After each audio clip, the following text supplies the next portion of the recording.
Yeah, thanks, Mr. Chairman. Our thanks to you. I really want to thank our staff, sir. A lot of people have worked very hard on both sides to try to see if we can find the middle on a couple of actually fairly contentious issues. In some cases, we've succeeded. In other cases, we haven't. But the spirit has been good. Among the bills that are going to be considered today is a bipartisan bill.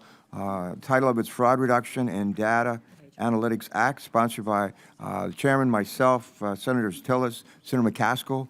I would just say this is pretty good stuff. Some of the legislation I introduced is not that valuable. This is good. And for anybody, I would just say if anybody wants to take a look at this and you'd like to be out as a co-sponsor, you will not regret it. I don't think, well, Carper gave you some good advice at least once.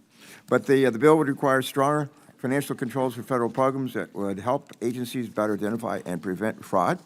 These new financial controls will be based on new standards released in July by the Governmental Accountability Office. Those standards are actually based on successful practices in the private sector. The bill would also strengthen accountability through regular reports that Congress can use to better target our oversight of anti-fraud efforts. And finally, the legislation would foster the sharing among federal agencies of best practices in combating fraud, including for the use and development of cutting-edge data analysis that can help spot efforts to scam government programs or misuse federal funds. I think this is common sense legislation. It's bipartisan. I'd urge you to join us in supporting this bill, not just by voting for it, but join us as a co-sponsor if you see fit. I'm also pleased that the agenda today includes the Fair Chances Act, sponsored by Senators Booker and the chairman, and I think others. I just told him in a hearing, Senator Booker and I were in a hearing at Environment and Public Works, and I went over to him, I told him I was going to oppose his bill. I thought that most of us would oppose his bill, and he said, really? And I said, no, not really. We thank you for introducing the legislation, happy to support it. And a lot of people that have a criminal record, they've straightened their lives up, they've been flying straight, and they'd like to be able to get a job, a decent job, and be productive citizens. And I think what you proposed here is something states are doing, and I think it will be a big help to us. We also have some, as the chairman has said, a number of bills that deal with regulation and the way we approach regulation. Some of our most thoughtful members have offered and crafted this legislation, and I'm going to oppose not all of them, but a number of the pieces of legislation. Several of them, I've been working on this, and as Senator Langford knows, he and I were on the phone late last night, trying to find common ground on a couple of his bills. And I said that I have amendments to offer on one on each of the bills. If they could be accepted, I'd be able to support his legislation. We've agreed I'll offer the amendments. He will not accept them.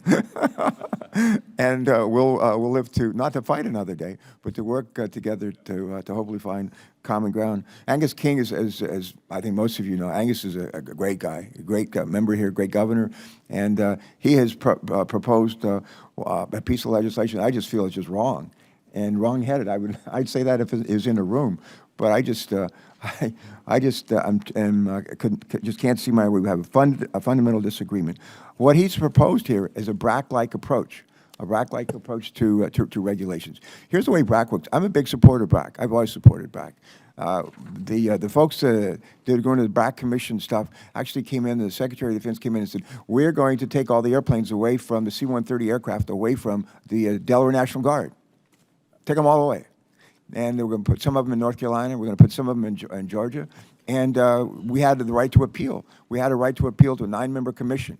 And the nine-member commission that we appealed to said, that makes no sense. It doesn't save money. It doesn't enhance readiness. It makes no sense. That's where the decision was reversed. That is a totally different approach than what we have envisioned and embodied in this legislation. Here's the way we do affect and help shape regulation. One, we do it by writing clear legislation.